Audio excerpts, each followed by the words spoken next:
नमस्कार, मेरा नाम डॉक्टर रुबीना है और आज हम बात करेंगे does age affect female fertility and male infertility.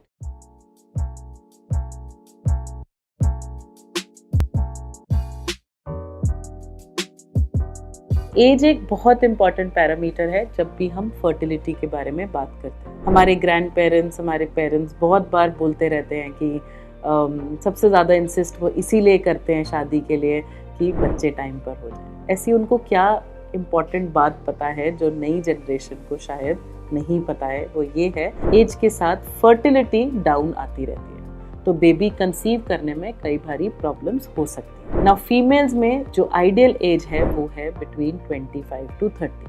हमारे पेरेंट्स के टाइम पे तो ये भी 20 to 25 थी, बट अब अगर हम देखा जाए तो 25 to 30 एक फिर भी डिसेंट एज है प्रेग्नेंट होने की। Now 30 to 35 में कई बारी प्रॉब्लम्स आ सकती हैं और 35 से अबव तो प्रॉब्लम्स आना काफ़ी ज़्यादा कॉमन है। क्या प्रॉब्लम आती है वो ये है कि जैसी जैसी एज बढ़ती रहती है, जो ओवरीज हैं उसकी एजिंग भी साइमल्टेनियसली चलती रहती है। ओवरीज एक ऐसा ऑर्गन है जिसका काम 45 to 50 ईयर्स पे बंद हो जाता है और धीरे धीरे वो बंद कैसे होता है, उसका पहले काम होना बंद होता है, कम होता है, फिर उसके बाद वो बंद हो जाता है। नाउ बढ़ते हुए स्ट्रेस की वजह से, बढ़ते हुए एज की वजह से, बहुत ज़्यादा स्मोकिंग की वजह से ये प्रॉब्लम थोड़ी जल्दी देखी जा रही है। ओवरीज के अंदर एग्स होते हैं, एक नॉर्मल नंबर ऑफ एग्स जो हैं वो अप्रॉक्सीमेटली 7 to 10 पर ओवरी हमें दिखता है, पर अगर ये नंबर कम होने लगे तो फर्टिलिटी डाउन जाने शुरू हो जाती है।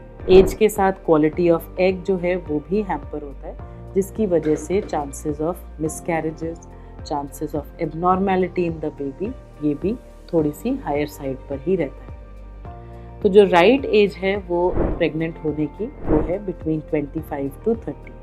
बट अगर आप 30 एंड अबव हैं तो एक बहुत सिंपल सा टेस्ट आता है AMH का, जो कि आपको ओवेरियन रिजर्व के बारे में बताता है कि आपके पास कितना, कि आपकी फर्टिलिटी कैसी है और आपके पास कितना टाइम है बेबी कंसीव करने के लिए। अगर आप मैरिड हो तो आप अपना ये AMH टेस्ट रेगुलरली करा सकते हो और उसके अकॉर्डिंग ही बेबी जो है वो प्लान कर सकते हो। फिर भी अगर आप मैरिड हो तो आइडियल एज, आपको इस आइडियल एज में ही प्रेगनेंसी प्लान कर लेनी चाहिए। और अगर आप अनमैरिड हो और अभी आप अपने लाइफ पार्टनर को ढूंढ रहे हो तो कोई जल्दबाजी नहीं है, आप AMH टेस्ट आप भी करा सकते हो और आप एग फ्रीजिंग के ऑप्शन को कंसिडर कर सकते हो। जैसे जैसे एज बढ़ती है, मैंने बोला ये एग डैमेज हो जाते हैं।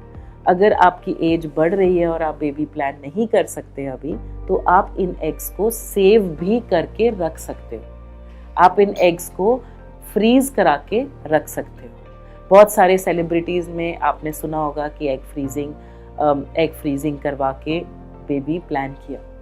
सो आप भी ये ऑप्शन को ओपनली किसी भी नियरेस्ट फर्टिलिटी डॉक्टर के साथ डिस्कस कर सकते हो। ये एक बहुत ही अच्छा ऑप्शन है जिससे आपकी फर्टिलिटी भी प्रिजर्व रहती है। आप राइट पार्टनर को ढूंढने के लिए आप अपना टाइम भी दे सकते हैं, आप अपनी स्टडीज़ पे फोकस कर सकते हैं, अपने करियर पे फोकस कर सकते हैं, और जब इन चीज़ों से, सब चीज़ों से सेटल हो जाएं, आप इन्हीं एग्स को यूज़ करा के बेबी बनवा सकते हैं और प्रेग्नेंट हो सकते हैं। है ना एक अमेजिंग साइंस? ये बहुत ही मिराकुलस साइंस है जिसने बहुत लोगों को एक ऐसा सल्यूशन दे दिया कि वो अपनी लाइफ में जो वो चाहते हैं वो कर सकते हैं। बट प्रोवाइडेड आप ये ज़रूर समझें कि एक साइंटिफिक प्रोसेस है, इसको कब कराना, इसको किससे करवाना, ये बहुत ज़्यादा ज़रूरी है। एग फ्रीजिंग एक राइट टाइम पर होनी चाहिए, राइट एज पर होनी चाहिए, तभी इसका आउटकम भी अच्छा आता है। अगर आपकी एज ही 39-40 हो चुकी है और आपके एग्स ऑलमोस्ट डैमेज हो चुके हैं, तब एग फ्रीजिंग कराने का फ़ायदा नहीं होता। Best age to get egg freezing is 30 to 37 की एज में ही कराना चाहिए। सो ये थी एक important information about age and female infertility. अगर इसके रिगार्डिंग आपको कोई भी क्वेश्चंस हैं तो आप नीचे कमेंट सेक्शन में लिख सकते हैं, मैं और मेरी टीम ज़रूर रीच आउट करेगी।